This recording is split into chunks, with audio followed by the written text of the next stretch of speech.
Yes, out there, it's a wonderful Monday evening, and it's time once again for Sports Orbit. My name is Afa Acho, and on today's edition of the program, we'll begin straight from the African World Wrestling Championship, where Nigerian duo of Olubisi, Oyewusi, and Mauzi Zaanu have qualified for the 2023 World Combat Games after beating their Ghanaian opponents at the 12th African Arm Wrestling Championship in Ghana. In the women's 90 kilogram category, Oyewusi qualified for the World Combat Games after overcoming Alberta Ampoma, while Zaanu sealed her ticket in the 55 kg class after beating Rachel Lankai in a playoff bout. Also, Team Nigeria Arm Wrestling placed overall third best as they won a total of 33 medals, 10 gold, 9 silver, and 14 bronze, equaling 247 points.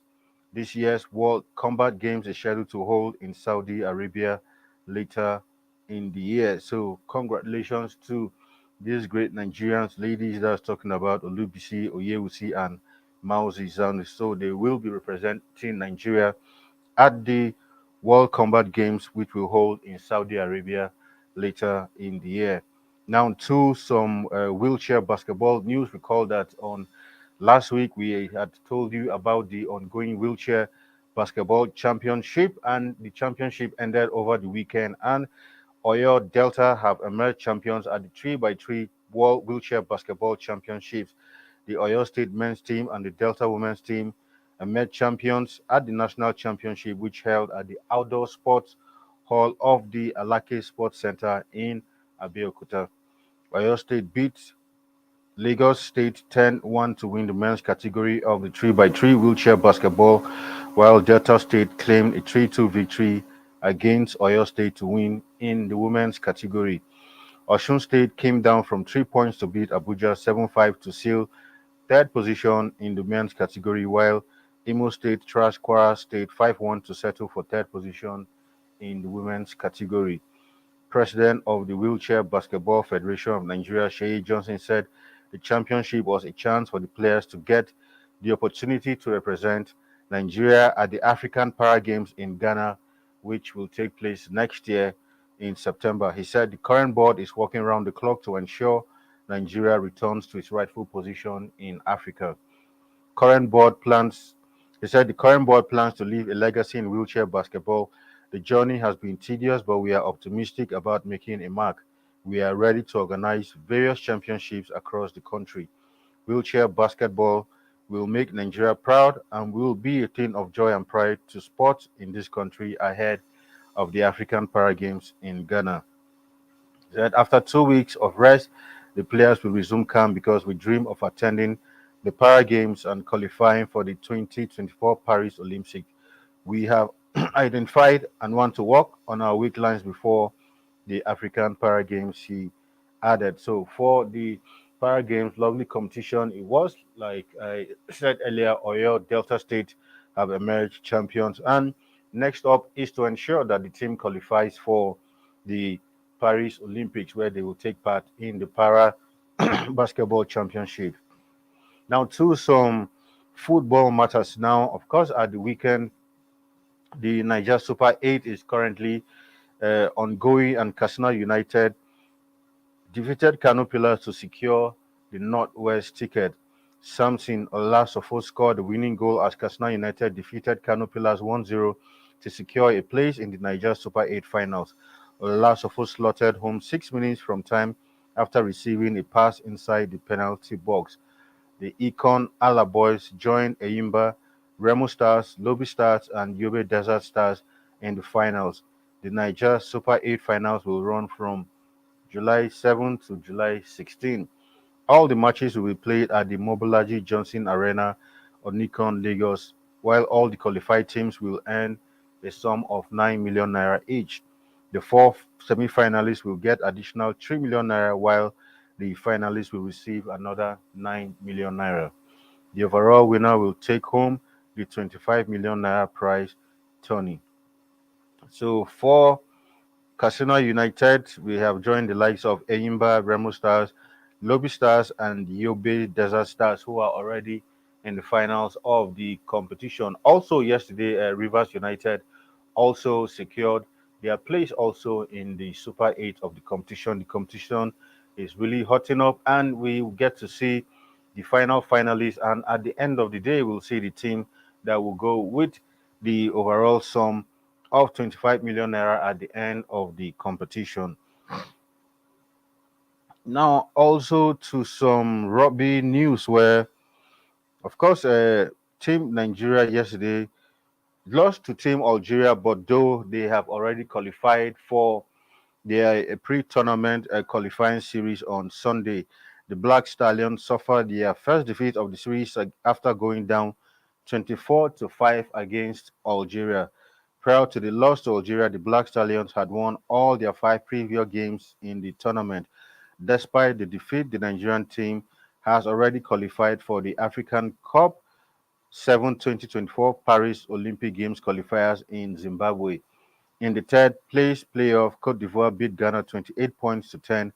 The winner of the African Cup in Zimbabwe, which will hold from 16 to 17 September, is guaranteed a place at the 2024 Olympics in Paris, while the second and third place teams progress to the 2024 final Olympic qualification tournament.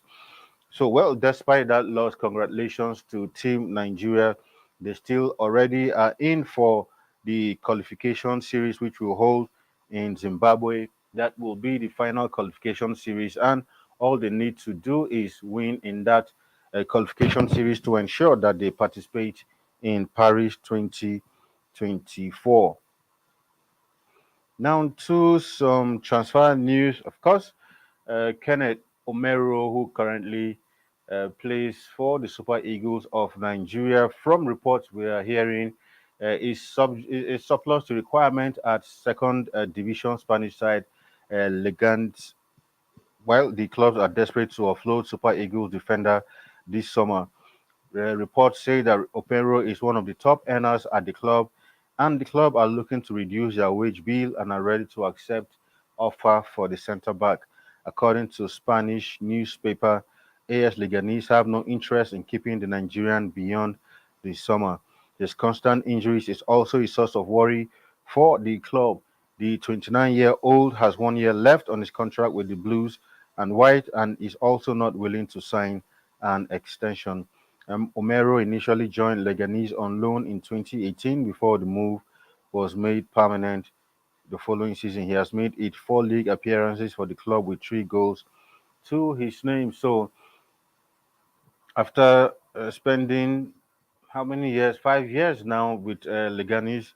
Leganese are ready to let Kenneth Omero move on. Recall that Omero spent a good number of years at Chelsea, but really never made it to the senior team. While during his time at Chelsea, he was always being shipped out on loan to one club or the other until I think the hierarchy at Chelsea felt they had enough and had to sell him. Already, initially, he was at loan at Leganese before that deal was made permanent in 2018. Although for Kenneth Omero, the you know expectations a lot of Nigerians had of him, one can say that he hasn't really hit those heights, haven't been since he was discovered after the championships earlier on. But since going to Spain, he has always been in the second division. We can only hope that with this next transfer, maybe who knows, probably he might go to a club, in a top side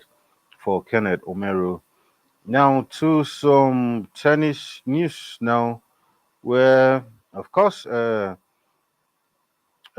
upcomer Carlos Alcaraz won his first title on grass and regained the world number one ranking with an impressive victory over Alex de Minaur in the Queen's final yesterday. Alcaraz's 6-4 triumph means he moves above Novak Djokovic in the rankings and will be the top man seed at Wimbledon, which starts on the 3rd of July. The Spaniard, who was playing only his third grass court tournament, has won 5 titles this season. He will now set his sights on a Queen's Wimbledon double. There were questions about Alcaraz's ability on grass at the start of the week, but he answered those in style, becoming a crowd favorite with his attacking play and boyish smile. He said, I've watched this tournament since I started playing tennis. It's special for me to play here and seeing my name on the trophy surrounded by great champions is amazing. It helps a lot to be top seed at Wimbledon. It's amazing. It wouldn't be possible without the support of the people through the week. I started the tournament not really well. I had to adapt my movement a bit on grass, but it's been an amazing week and ending with a lot of energy and on a high. The Minot 24 was seeking to become the first Australian winner at Queen's since Leighton Hewitt secured his first title in 2006. The informed world number 18, who beat Andy Murray in the first round, tested Alcaraz throughout with his pace and agility around the court. Alcaraz, though, demonstrated his ability on the court with a well-judged drop shot, deft volley at the net, a thumping forehand winner, and a huge ace as he wrapped up the first day in style.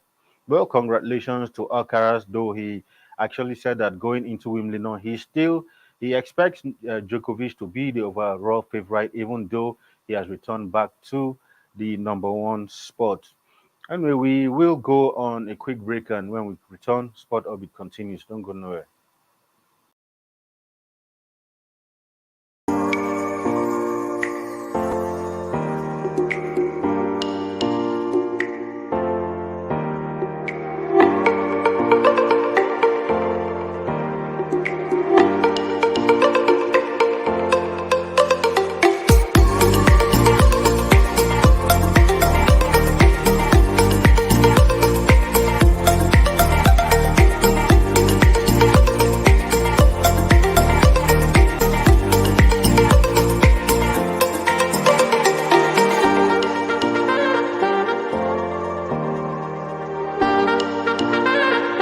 For sponsorship and advert placements, please contact 080-3688-6158. Last Word Leadership Podcast Studio.